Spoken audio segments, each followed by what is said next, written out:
Locked On Cowboys, your daily Dallas Cowboys podcast. Part of the Locked On Podcast Network, your team every day. Locked on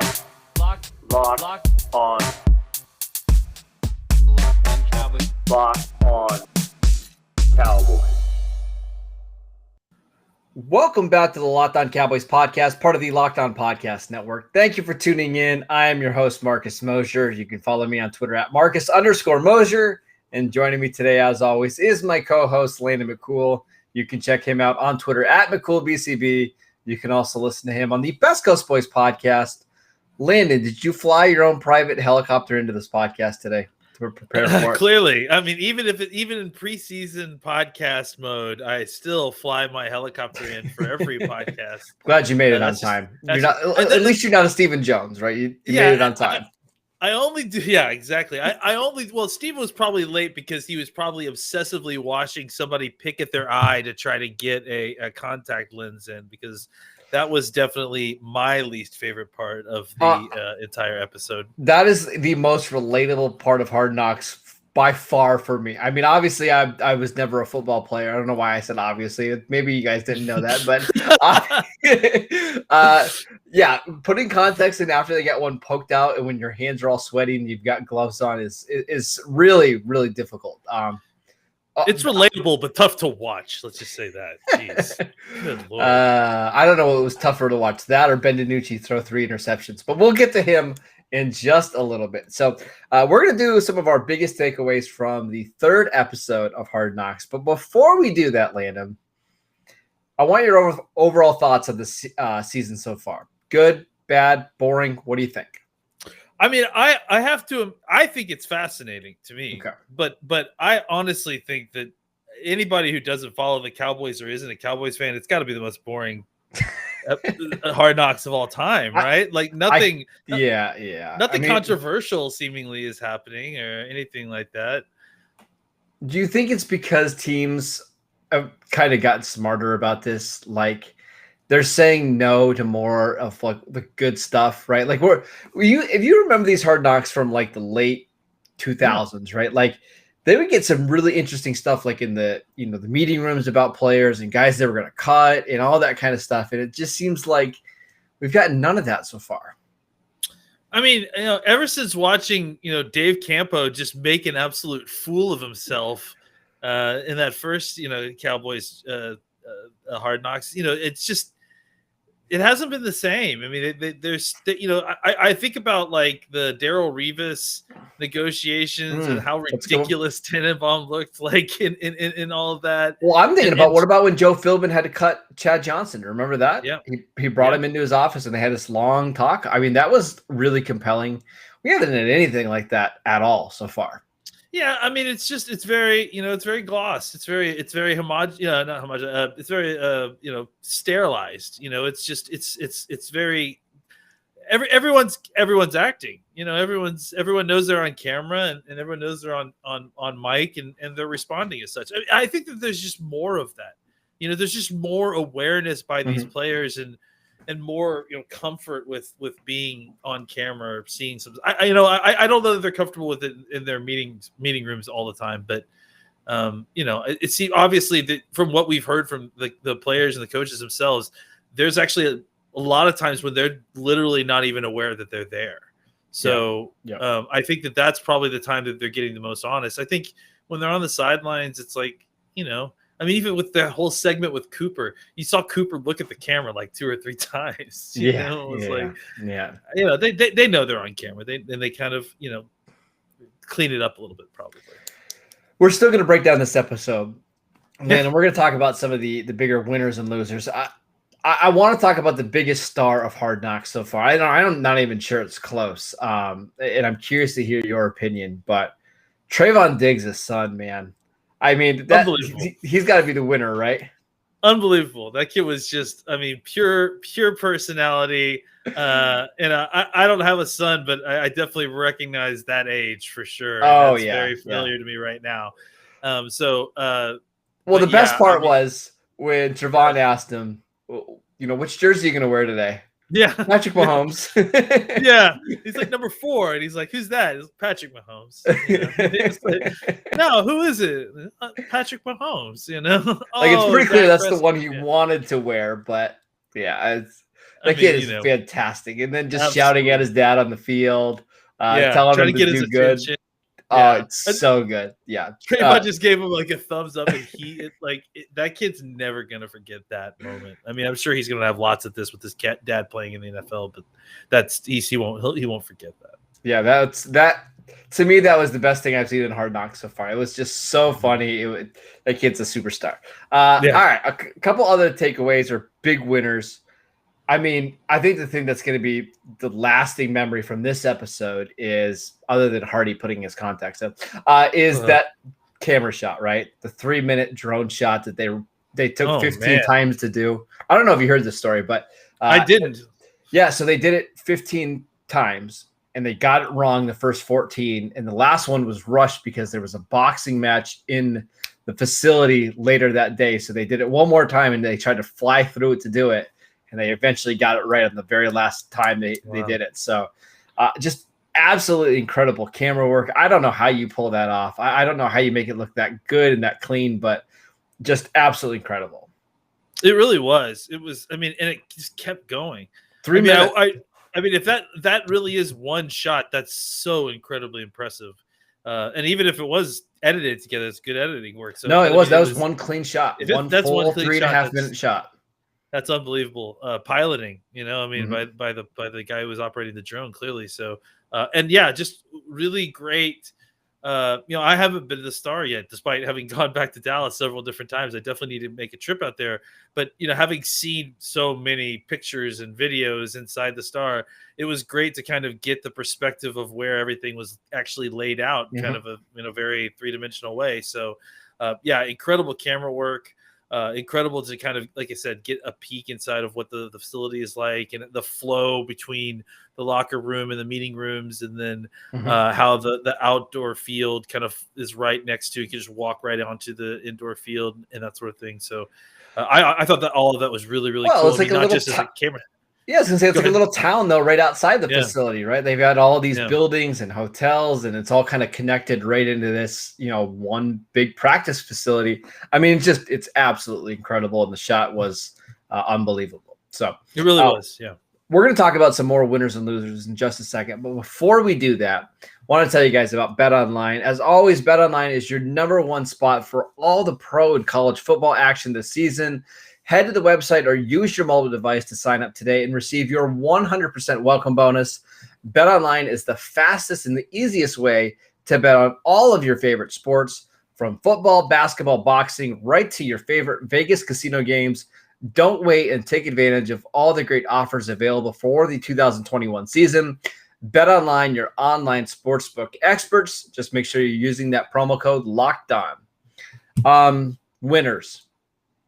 Jerry Jones, right? I don't know if Jerry Jones came off as like more likable or like a super villain in this, as he's just kind of flying away on his helicopter. Doesn't matter. Whenever you can have a private helicopter take you like 2 miles is pretty incredible. So any thoughts on Jerry Jones in this episode? Well, I mean, first of all, I know where Jerry lives and I know where the stadium is, and to be able to skip all that traffic is pretty legit, I would say.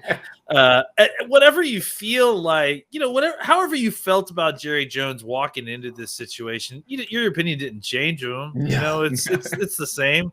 You know, either you think that Jerry is the lovable football loving billionaire who's, you know, wears his heart on his sleeve and loves his players like they're, you know, cousins, or you believe that he's a super villain who's greedy and he's only about himself and he's selfish and he's #1. I don't know that this episode is going to change your opinion on him either way, but I think it does kind of just show you it. You know, it just reinforces that not only is the glitz important to Jerry, but you know, being recognized is important to Jerry, you know, and that's part of it. And look, I mean, for better or for worse, he's driven, you know, like, I mean, he's driven to make money and to win. I don't care what anybody says. I I don't honestly believe that he doesn't want to win.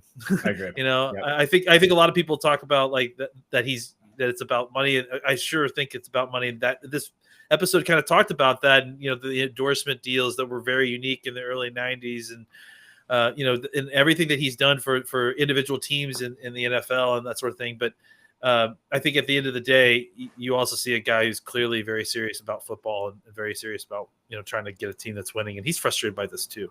I agree. All right, more winners.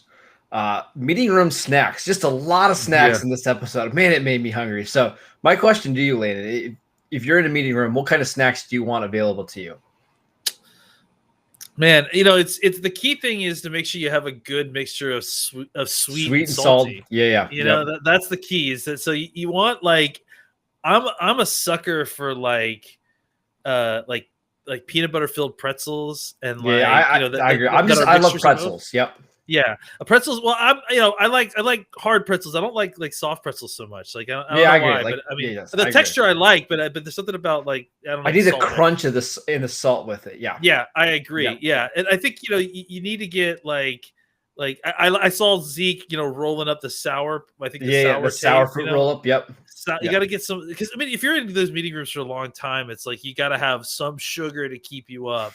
But it's at some point you're also gonna want, like I said, you're gonna want to come back to that salt.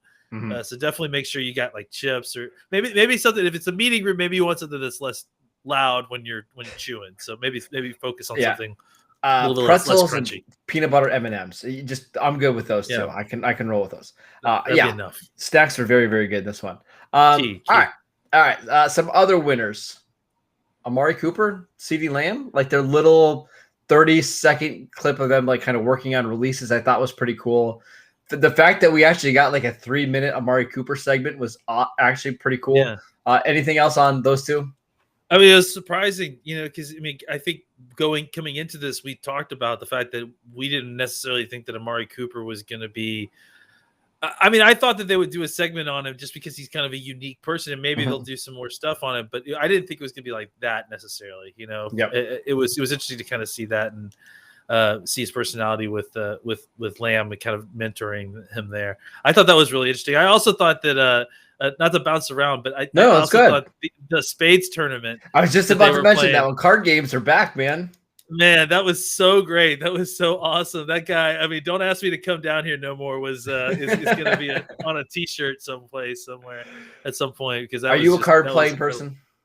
Yeah, man, I love playing cards if we can. I don't do it a lot. I'm not like someone who has like a weekly bridge tournament. Yeah. But I mean, I like spades. I like poker. I like. Do you play any hearts?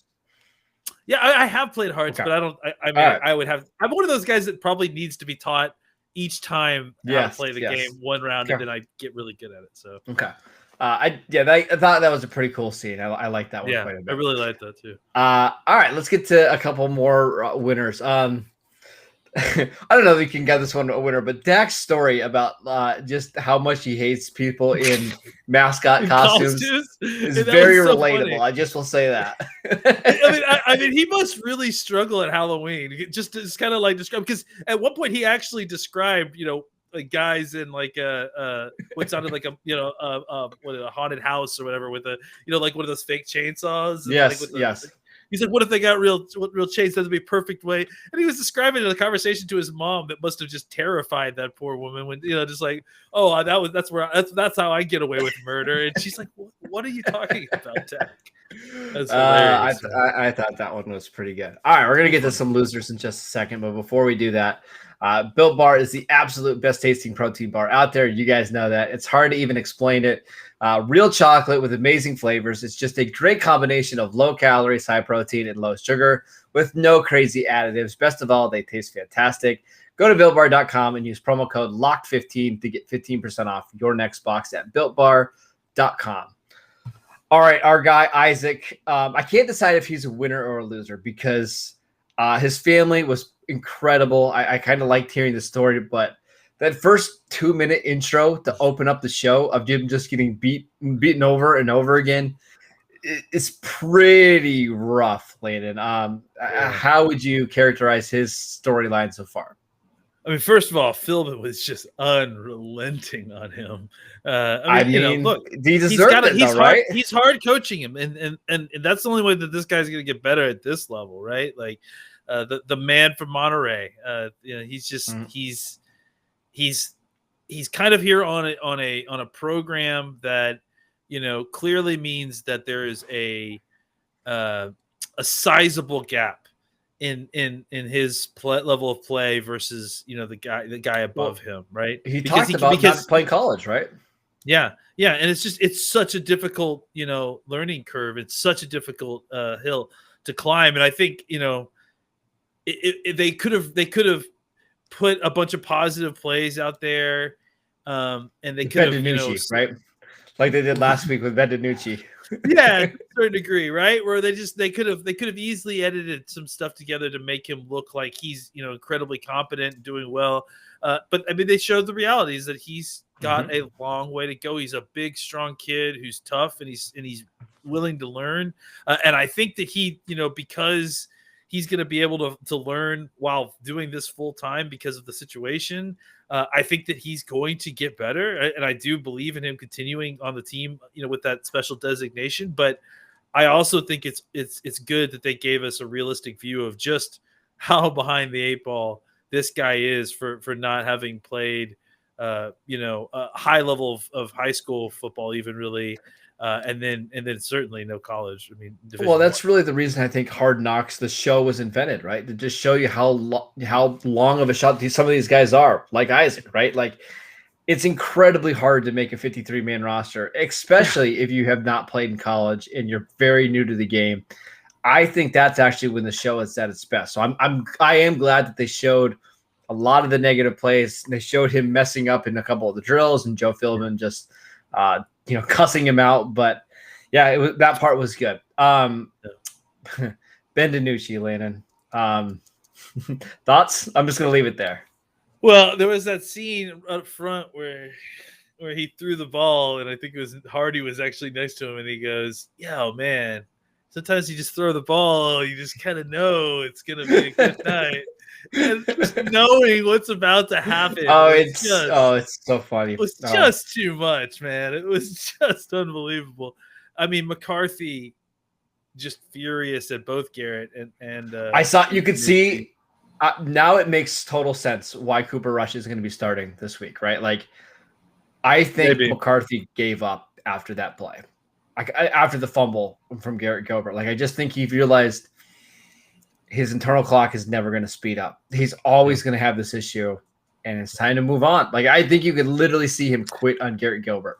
That's the problem with the gamblers, with those guys who are constantly trying to hold on to the ball, that at a certain point that the risk versus reward just flips, right? It's like, I mean, frankly, Ben Roethlisberger is a guy that's like that, where he's for years, the best thing he did. And even when, if you think about like Carson Wentz in his good year for the Eagles, like, it's, these guys can take these hits, or they're the reason that makes them valuable is because they can hold on to the ball. They can hold on to the ball, and then that helps them make plays. But that's also how they get turnovers. This is also how they get hurt. That's also how they take huge hits. So I think there's a certain point where McCarthy is just like, we can't have those turnovers, and he exposes us so much to that. That it's probably just better to have a guy who is just a competent bus driver, simply because for the reasons we talked about, we have an offense that can carry the weight with a competent quarterback if one is just provided. I just wanted to make it known that you were the one that brought up a Steeler player in this podcast, not me. Just wanted to make sure. Well, I just thought you could relate to that. Okay. So there you go. Speaking to my audience here. So. Oh man. All right. Any other kind of takeaways from this episode? And I was going to ask you, what do you think we're going to see over the next two episodes? Because I think obviously a lot of it's going to be cut down stuff, but do we think it gets more interesting as we get closer to cut down day, or no? Yeah, I mean, I think there'll be some more. The stuff that's not interesting is like the superstar stuff, because it's just, like I said, it's just very very clean, Well, very, like Zeke very, stuff, even like when they're showing Zeke on the sideline and talking and, in the meetings, like it's fine. It's okay, but it's not, I don't know. We're not really outrageous. learning He's anything, just right? acting goofy. Yeah, Right, exactly. right. So I guess what I'm getting at is that I do think that that it will get more interesting because there's going to be hopefully more of a focus on some of these down roster guys and their cut down situation. I mean, just simply because look, you and I talk about this every single day, and people are listening to this. They listen to us talk about it every single day, and I just think it's fascinating to see. For the best. You mentioned the Cooper and Lamb's situation, right? Mhm. Where they're talking about the release. When that happened, that we were talking about it because they had like a couple of the reporters were reporting that Cooper and Lamb were working on the side. I mean, I remember when that conversation happened, right?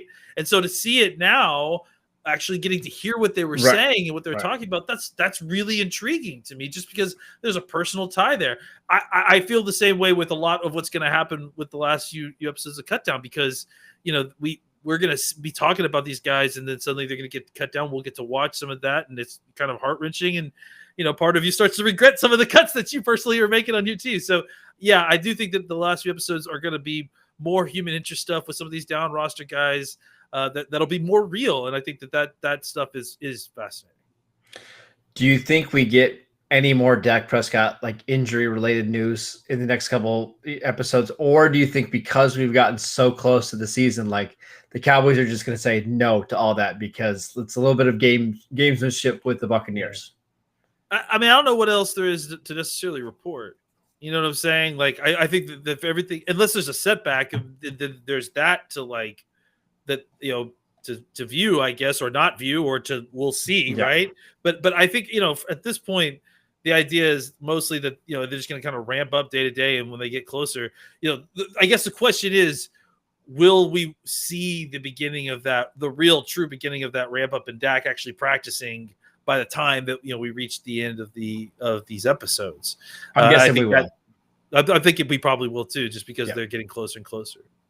Last thing that I wanted to mention before we head out, I like watching DeMarcus Lawrence kind of coach up some of these younger guys, right? That. Like, it's so clear that he's the leader of the defense now that Sean Lee is gone, and I think he kind of was anyways, but he's really the only guy that's been there for more than a few years, right? Like, who else has the amount of years with this team as DeMarcus Lawrence? Not many guys, right?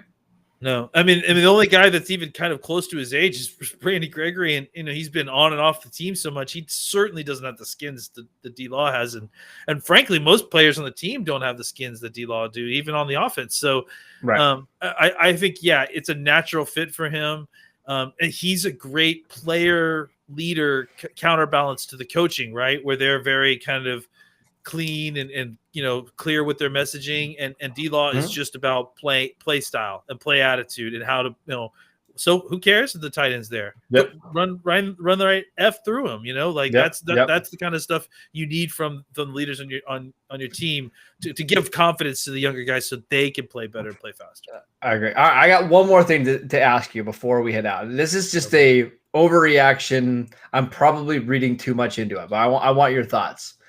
At the end of that game, when the Cowboys are in the locker room with Mike McCarthy, did you notice who broke down the team before they left? I did, and I'm nervous about it too. Darian Thompson. Yeah. Yes. Yeah. I did. It's interesting. I think he's going to be one of the safeties on this team, Landon. Somebody likes him quite a bit, and I don't know who, and I don't know why. Just again, the thing that was a little bit scary about it was that it was McCarthy who called him up. To break it down. All right, time to go adjust our 53-man roster based on a 5-second clip of Hard Knocks. That's the way you're supposed to. I'm not gonna do episodes. it. I'm not gonna do it, and I don't want to do it. No, that is it for today's show. Landon is going to be upset until our next podcast when we have to talk about this again. But make sure you guys are continuing to download, subscribe wherever you get your podcast, Apple Podcasts, Spotify. Continue to support us on YouTube. You can follow Landon on Twitter at McCoolBCB. You can follow the show at Locked On Cowboys. And I'm at Marcus _Mosher. We'll see you next time.